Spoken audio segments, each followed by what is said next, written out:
Well, now, ladies and gentlemen, it's time to call upon another dignitary who's present with us. एक और कीर्तिमान को यहाँ पे बुलाने का वक्त हो चुका है. Put your hands together for none other than Mr. Rajvansh Nagal.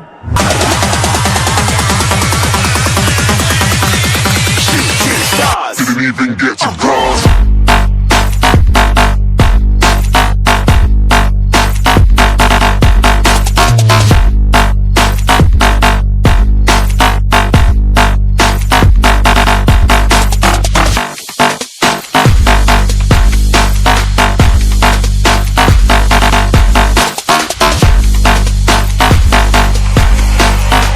I said I'm moving too far. Get to cross.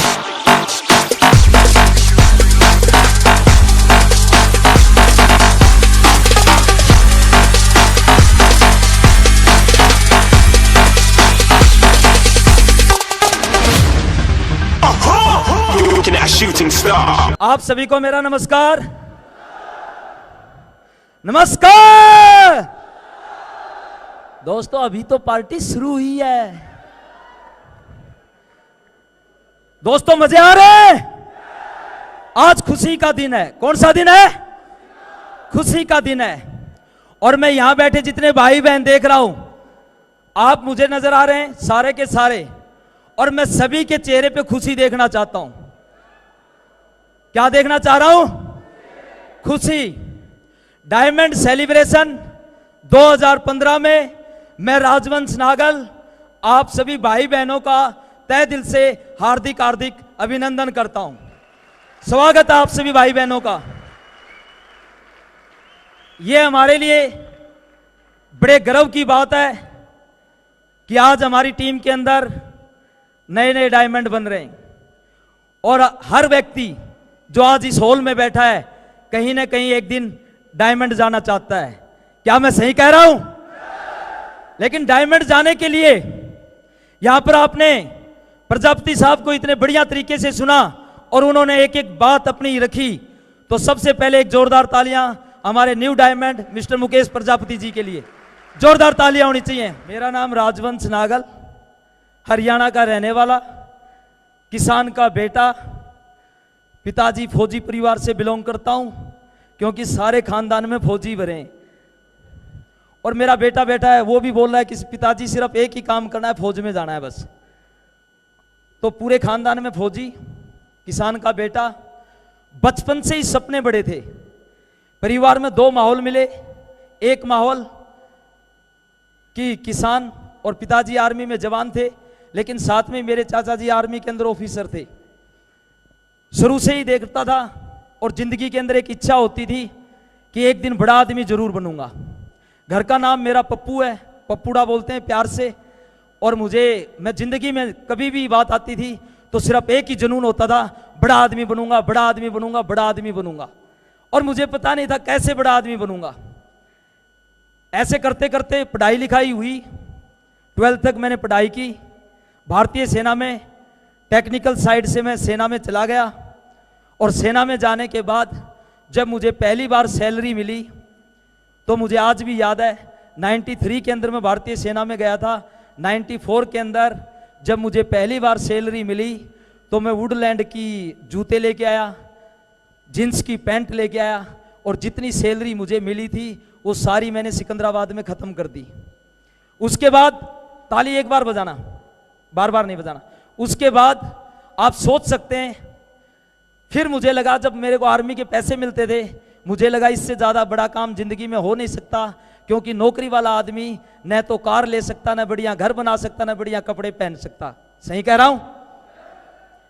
अब शादी हो गई, बच्चे हो गए, नौकरी चल रही थी.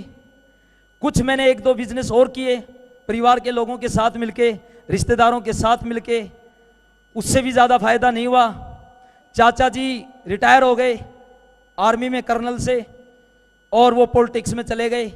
और जब वो पॉलिटिक्स में गए तो मुझे लगा कि चाचा जी के साथ मैं भी पॉलिटिक्स में चला जाऊंगा और चाचा एमएलए बन जाएंगे तो अपनी तो बल्ले बल्ले हो ही जाएगी. लेकिन ऐसा नहीं हुआ. चाचा जी जब पॉलिटिक्स में गए, मैं भी उनके साथ 6 साल तक पॉलिटिक्स में रहा.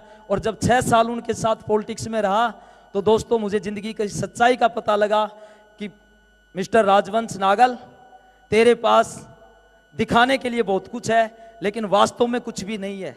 लेकिन हमारे बड़े बुजुर्ग बोलते हैं, जैसी चाह वैसी राह। भगवान ने मुझे जोधपुर भेजा और वहाँ पर ये मुझे सिक्योर लाइफ अपॉर्चुनिटी मिली। जब मैंने पहली बार सिक्योर लाइफ का प्लान देखा और प्लान में देखने के बाद जब मुझे बताया गया कि यहाँ से लाखों रुपए महीना आते हैं, तो दोस्तों एक 15-20 हज़ार रुपये कमाने वाले फौजी को मैंने सिर्फ आर्मी ऑफिसरों को देखा था लाख रुपए कमाते हुए, और वो भी काफ़ी पढ़े लिखे लोग होते थे। तो मुझे नहीं लगता था कि एक फौज का जवान लाख रुपए महीना कमा सकता है क्या। लेकिन जब सिक्योर लाइफ की मैंने प्लान देखी, मुझे स्टार्टिंग में यकीन नहीं हुआ। मैं इस सिस्टम में आया सीनियर के माध्यम से, जब उन्होंने मुझे विश्वास दिलाया मैं सिस्टम में आ गया। आने के बाद मैंने अपनी बहन से पैसे लिए, बिजनेस की शुरुआत की। और जब स्टार्टिंग करते हैं तो आपको सब लोगों को पता है, हर आदमी अपने दोस्तों रिश्तेदारों को बताता है। मैंने भी अपने दोस्तों रिश्तेदारों को इस बिजनेस के बारे में बताया। और मुझे जब मैं चाचा जी के साथ पॉलिटिक्स में रहता था तो बड़ा कॉन्फिडेंस था कि मैं जिस चीज़ को बताऊंगा सब लोग सिक्योर लाइफ ज्वाइन होकर जाएंगे। लेकिन कोई भी व्यक्ति मेरे साथ सिक्योर लाइफ ज्वाइन नहीं किया और मैंने 3 महीने काफ़ी प्रयास किया, लेकिन जब कोई भी व्यक्ति ज्वाइन नहीं हुआ तो मुझे लगा कि ये काम मुझसे नहीं होगा। फिर मैंने अपने सीनियर से मिला और उन्होंने मुझे बताया कि नागल, अगर आप सिस्टम के हिसाब से काम करोगे तभी इस बिजनेस में कामयाब होगे। दोस्तों, मैंने सारी चीज़ों को छोड़ करके सिस्टम की बात माननी शुरू की और सिस्टम के हिसाब से काम करना शुरू किया। यहाँ पर बोलते हैं कि 2 लोगों को बिजनेस में मतलब स्टार्टिंग होती है, 2 लोगों की टीम बनाने की बात आती है। टीम बनानी शुरू की। बहुत से लोगों ने, आपको पता है, आर्मी की नौकरी करते हुए जब बिजनेस को कर रहे थे बहुत सी चीज़ें बीच में आई, लेकिन हमने सारी चीज़ों को दरकिनार करते हुए आगे बढ़ते गए। 2 लोगों की भी टीम बनी, 10 की भी बनी, 1000 की भी बनी और 10,000 की भी बनी, और आज आपके सामने 20,000 की टीम आपके सामने है और आज आपके सामने खड़ा हूं। Thank you very much. Business की शुरुआत की थी, बिजनेस की शुरुआत की थी। जब बिजनेस की शुरुआत करते हैं तो मैंने ज्यादातर लोगों के मुंह से 1-2 बातें सुनी हैं। बहुत से लोग बोलते हैं, ज्यादातर हम जब किसी को बता देते हैं तो लोग इस बिजनेस को करने से मना कर देते हैं, यस या नो। तो जब लोग हमें बिजनेस को करने से मना करते हैं तो हम दिल पे ले लेते हैं। बहुत से लोग तो ना सुन करके घबरा जाते हैं। और बहुत से लोगों के पास जब हम जाते हैं और उनसे बातें करते हैं तो लोग हमारे सामने रख देते हैं। बहुत से लोग कहते हैं ये कंपनी नहीं चली तो, ये कंपनी नहीं चली तो। बहुत से लोग बोल देते हैं 2 नहीं जुड़े तो। मतलब लोगों की इतनी तो हमारे सामने आती हैं, और जब लोगों की तो हमारे सामने आती हैं तो कई बार हमें लगता है पता नहीं ये काम कर पाऊंगा या नहीं कर पाऊंगा। दोस्तों, मैं आपको एक कहानी के माध्यम से बताना चाहता हूं। एक छोटा सा मेरे को याद आ रही है कि एक बार 2 दोस्त थे, एक का नाम था राम और दूसरे का नाम था श्याम। राम और श्याम दोनों दोस्तों ने मिलकर के एक प्लानिंग बनाई कि हम एक काम करते हैं, एक भैंस खरीद के लाएंगे और उस भैंस का दूध बेचेंगे, और उस भैंस का दूध बेचने के बाद उसके जो पैसे आएंगे उससे दूसरी भैंस खरीदेंगे, और उस दूसरी भैंस का फिर दूध बेच करके तीसरी भैंस खींचेंगे, चौथी खींचेंगे, खरीदेंगे, 5वीं खरीदेंगे, और सभी भैंसों का दूध बेच करके एक बहुत बड़ी डेयरी बनाएंगे, बहुत बड़े पैसे वाले बन जाएंगे। दोनों दोस्तों ने शाम को ये प्लानिंग बनाई और दोनों दोस्तों ने प्लानिंग बना करके अपने अपने घर चले गए। राम अपने घर गया, श्याम अपने घर गया। राम ने जाकर के ये बात अपनी बीवी को बताई और श्याम ने भी ये बात अपनी बीवी को बताई। राम की बीवी ने बोला, चलो बहुत अच्छी बात है, बहुत अच्छी बात है, भैंस लेकर के आते हैं, बहुत बढ़िया काम है। और यही बात श्याम ने अपनी बीवी को बताई। श्याम की बीवी ने सारी बातें सुनने के बाद लास्ट में श्याम को एक ही बात बोली, बोली सारी बात ठीक है लेकिन एक बात बताओ, अगर भैंस मर गई तो, भैंस मर गई तो। अब श्याम को श्याम का इसके पास कोई जवाब नहीं था। भैंस मर गई तो श्याम सोचता रहा, रात भर सो नहीं पाया। सुबह राम और श्याम जैसे ही मिले तो श्याम ने जाकर के राम को बोला चलो भाई, राम ने बोला चलो भाई श्याम भैंस लेके आते हैं। राम बोला बाकी बात तो ठीक है लेकिन एक बात बताओ। श्याम ने बोला भैंस मर गई तो। राम भी चक्कर में पड़ गया, भाई भैंस मर गई तो क्या होगा, कुछ नहीं होगा। बोला भैंस क्यों मरेगी, बोला फिर भी अगर भैंस मर गई तो। वो बोला यार तो क्या बता सकता हूं। श्याम भैंस नहीं लेके आया, राम भैंस लेकर के आ गया। और राम जब भैंस लेकर के आया तो राम ने क्या किया, क्योंकि राम को सुबह जल्दी उठना पड़ता था, भैंस का चारा काटने के लिए भैंस को चारा डालना पड़ता था, रात को भी ये काम करना पड़ता था, भैंस का दूध बेचना पड़ता था। राम और राम की बीवी बिजी हो गए और श्याम की बीवी बैठ करके इंतजार करते रहते थे कि कब भैंस मरेगी, कब भैंस मरेगी, कब भैंस मरेगी, कब भैंस मरेगी। वो देखते रहे, लेकिन दोस्तों वो दिन आया नहीं कि राम की भैंस मरी।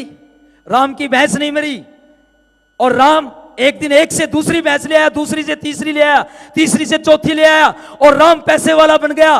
दोस्तों जब हमने भी इस बिजनेस की शुरुआत की थी, यही राजवंश नागल एक दिन जोधपुर के अंदर से जब बिजनेस की शुरुआत की थी, जब हमारे साथ लोगों ने जैसे ही हमने जाकर के बोला सिक्योर लाइफ अच्छी कंपनी है, आप इसमें आइए, अपनी जिंदगी बनाइए।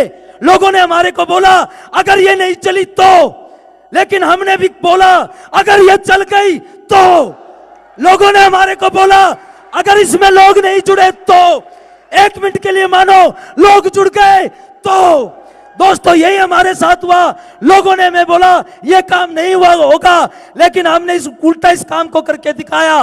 बात होती है 1000 रुपए से शुरुआत होती है, 1000 रुपए का भी चेक आया, 2000 रुपए का भी चेक आया, 10,000 का आया, लाख का आया, और कंपनी लास्ट चेक 2 लाख रुपए पर वीक देती है।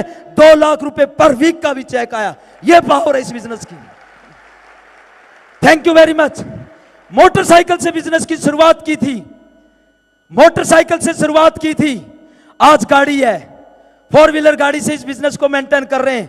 फौजी आदमी स्लीपर में या फौज के वारंट पे एसी पे यात्रा करते थे, लेकिन आज इस बिजनेस के माध्यम से कई बार हवाई जहाज की यात्रा कर चुके हैं। दोस्तों ये पावर है इस बिजनेस की। लोग बोलते हैं थैंक यू वेरी मच। मेरे घर के अंदर मैंने देखा है, मेरे घर के अंदर मैं बोला हूं 56 आर्मी ऑफिसर हैं, आज तक मैंने किसी को भी, कर्नल से लेकर के बड़े बड़े अधिकारी हैं, आज तक मैंने किसी को भी दुबई घूमते हुए नहीं देखा। Thanks God secure life system team और ये अपॉर्चुनिटी इस बिजनेस के माध्यम से नागल 2 बार थाईलैंड और दुबई की भी यात्रा कर चुका है। दुबई की भी यात्रा इस बिजनेस के माध्यम से। धन्यवाद।